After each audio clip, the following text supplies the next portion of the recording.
तो दुकान पर गई वो, तो दाल बिक रही थी, दाल वगैरह बिक रही थी वहां। तो उसके लिए तुअर की दाल महंगी थी और अड़द की दाल सस्ती थी। तो उसने देखा यहाँ रिश्तेदार बैठा हुआ है, अभी बात पता चल जाएगी। तो मालूम उसने क्या कहा, उसने संस्कृत में बात की। किसमें? संस्कृत में बात की। श्याम वरण कर केता, श्याम वरण कर, श्याम वरण कर केता।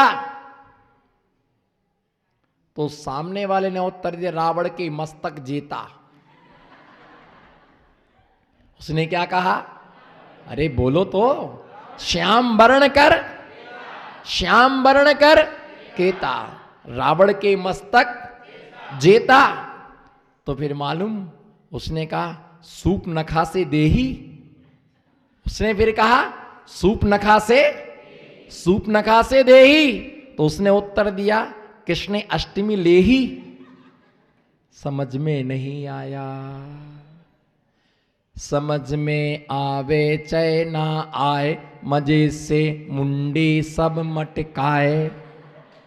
समझ में आवे ना आए, मजे से मुंडी सब मटकाए। समझ में आए चाहे नहीं आए, और खूब मजो आयो, खूब मजो आयो, खूब ताली बजी। कोई नेता के भाषण थोड़ी हो रहे हैं।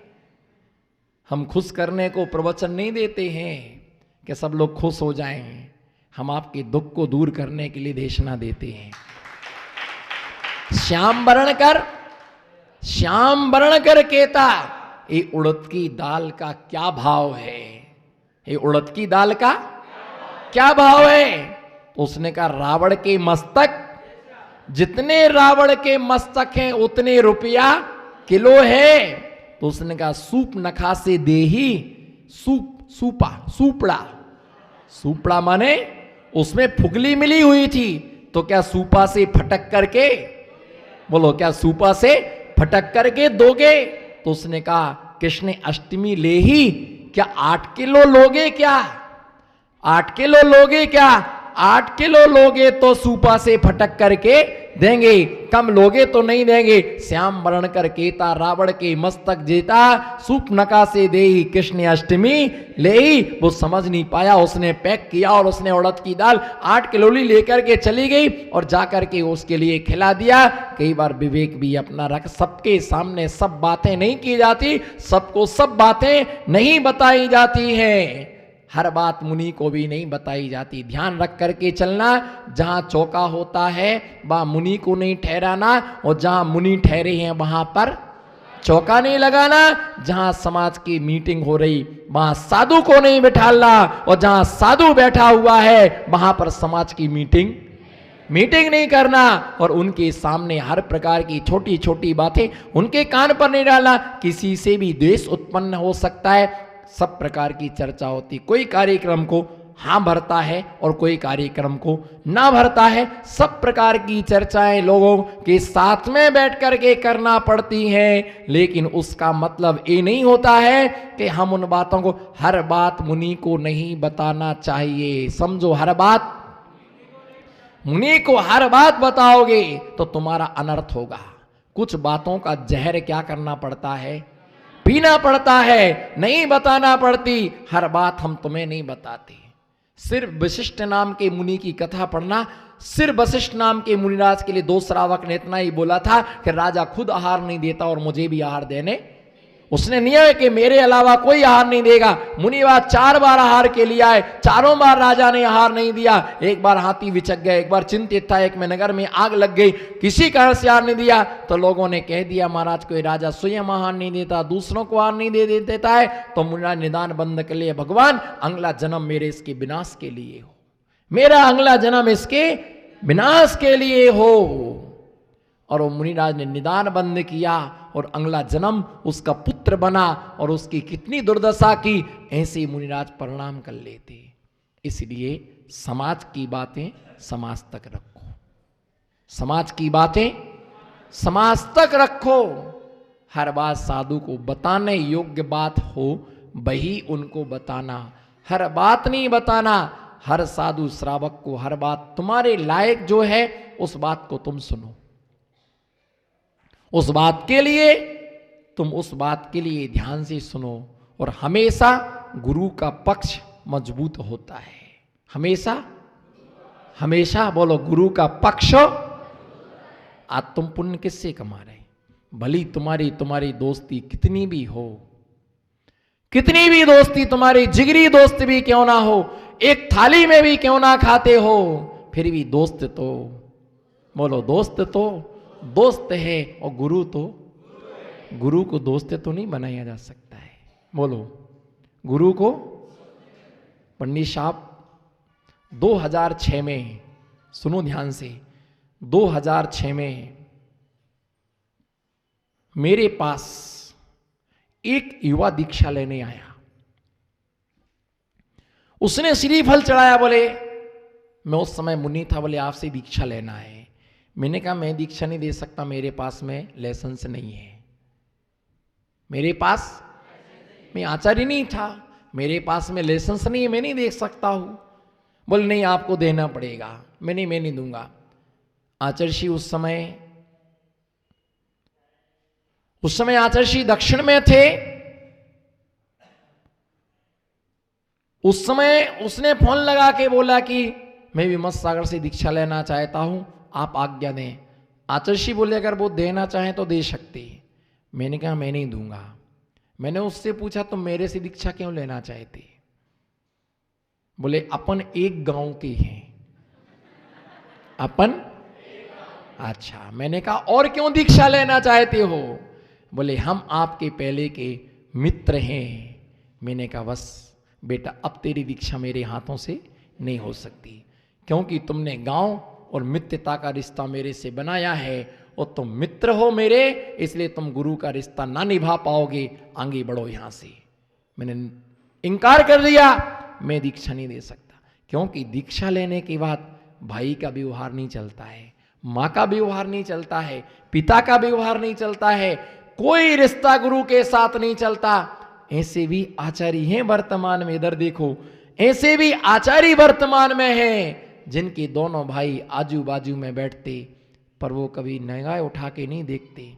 पिता पुत्र भी आजू बाजू में बैठते पर वो कभी ये नहीं कहते मेरे पिता हैं, हम गुरु भाई हैं।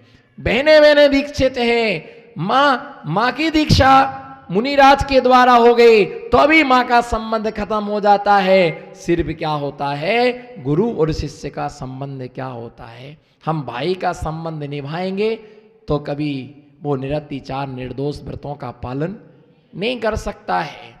माँ का व्यवहार निभाएंगे, बहन का व्यवहार निभाएंगे तो वो निरतिचार निर्दोष वो व्रतों का पालन नहीं कर सकता है। मित्र मित्र होता है, मित्र गुरु नहीं होता है, और गुरु कभी मित्र नहीं होता है।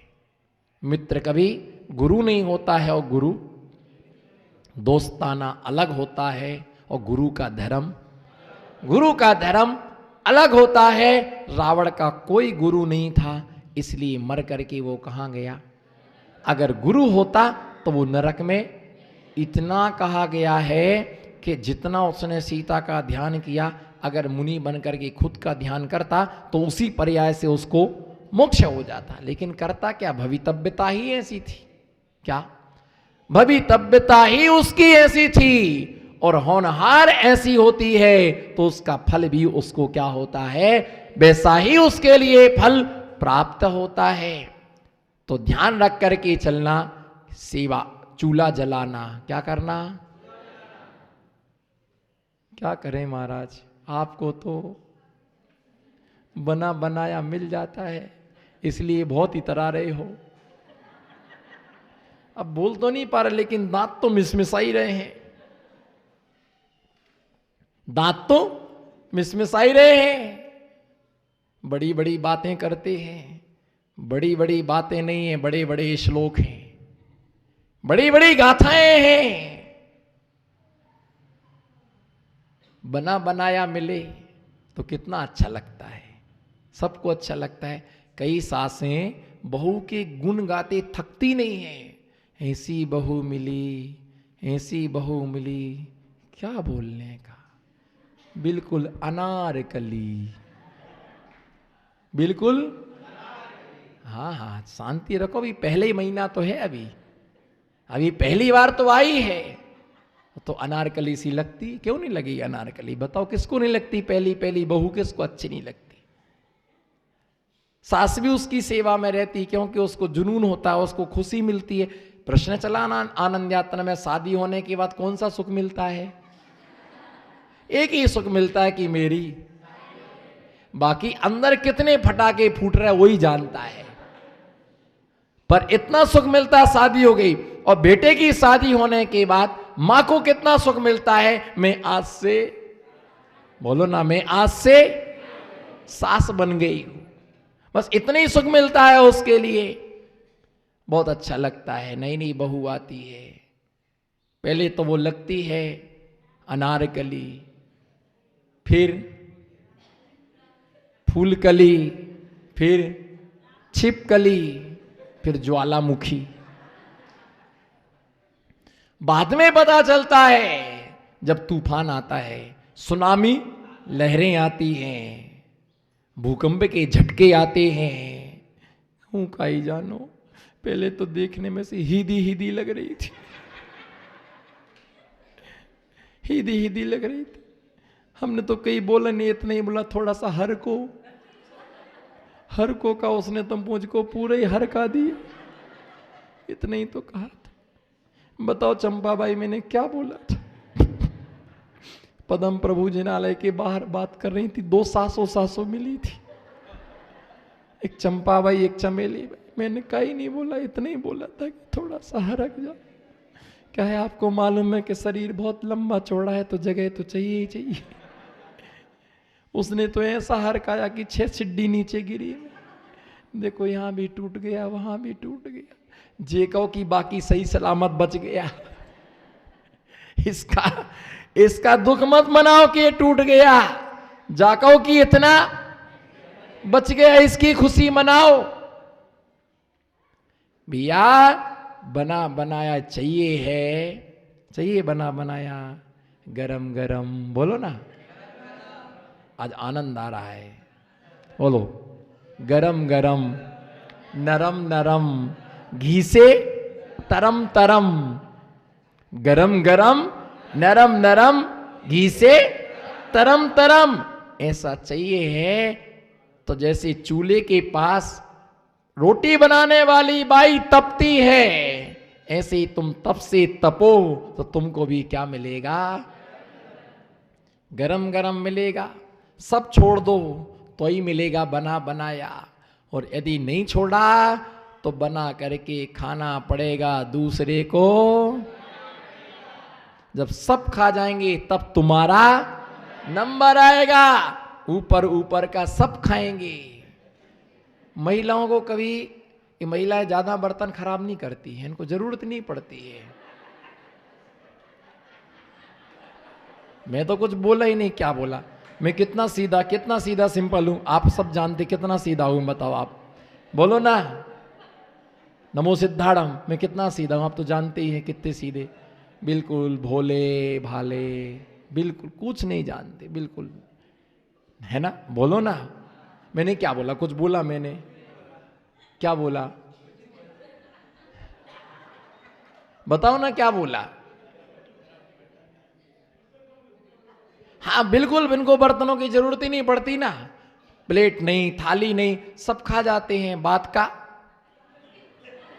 नीचे का बचता है तो वो भगोनी में कड़ी ले लेते हो, सब पहुंच पहुंच के खाना का रहता है। बाद में भात बचा तो कुकर में दाल डाल लेने की, हलवा कढ़ाई में खाने का। पूछ लो ना, विश्वास नहीं हो तो मेरे को क्या देख रहे हो? भैया ध्यान रख के चलना, जो बनाने वाला होता उसको लास्ट में ही मिलता है। जो बनाने वाला होता है, देखो चौका लगा तो पहले महाराज जी के हार होंगे, छुल्लक जी की हार होंगे, दीदी भैया होंगे तो उनकी हार भोजन होंगे, उसके बाद फिर घर के जेंट्स लोग भोजन करेंगे। कोई मेहमान को बुलाया तो पहले उसको भोजन कराएंगे, उसके बाद में बचा तो बचा, नहीं बचा तो नहीं बचा, क्या करे? अब जो है सो है, इसी में समाधान। इसलिए बनाने ही नहीं चाहिए, हम तो कहते बनाने नहीं चाहिए। बनो माता जी, बना बनाया, कौन बोला हमारा क्या होगा? तुम्हारा तुम सोचो, तुम्हारा तुम्हारे साथ, हमारा हमारा हमारे साथ, तुम्हारा तुम्हारे साथ। चूल्हा जलाना, झाड़ू लगाना, ये अष्टम प्रथमाधारी नहीं करता। इसी प्रकार से इससे ऊपर वाले प्रथमाधारी तो क्या, दिगंबर महामुनिराज भी इस प्रकार की आरंभ और सारंभ को कदापि नहीं करते हैं। ना वो सफाई करवाते, ना वो झाड़ू लगवाते हैं, ना वो बर्तन मचवाते हैं। किसी भी प्रकार सेवा, कृषि, वाणिज्य, मुनिराज खेती नहीं करते, किसानी नहीं करते, वृक्षों में पानी नहीं सींचते हैं, पौधे नहीं लगवाते हैं। ये सब हमारा काम नहीं है, ये सब हमारा काम नहीं है। हाँ, मंदिर बनाने का उपदेश देते हैं, जिनालय बनाने का उपदेश देते हैं, लेकिन किसी भी प्रकार से वो खड़े होकर के जिनालय नहीं बनवाते कि पानी डालो, ये करो, वो करो। ये उनका काम नहीं है किसी भी प्रकार से, है ना, प्रमुखदार। और इस अष्टम प्रथमाधारी खेती नहीं कर सकता, किसानी नहीं कर सकता है। व्यापार में भी बहुत हिंसा है। जो 100 हलवाई, 100 हलवाई, 100 कसाई और 1 हलवाई, क्या 100 कसाई और मिठाई का जहां व्यापार होता, अनाज का जहां व्यापार होता, असंख्यात जीवों की मृत्यु वहां पर होती है। तो ऐसे आरंभ से रहे तो वह होता है, किसी भी प्रकार से आरंभ नहीं करता। ऐसे आरंभ त्याग प्रतिमा के विषय में जानना चाहिए। इसी मंगल भावना के साथ आज की देशना से विश्रांति लेता हूँ। जय लो शांतिनाथ भगवान।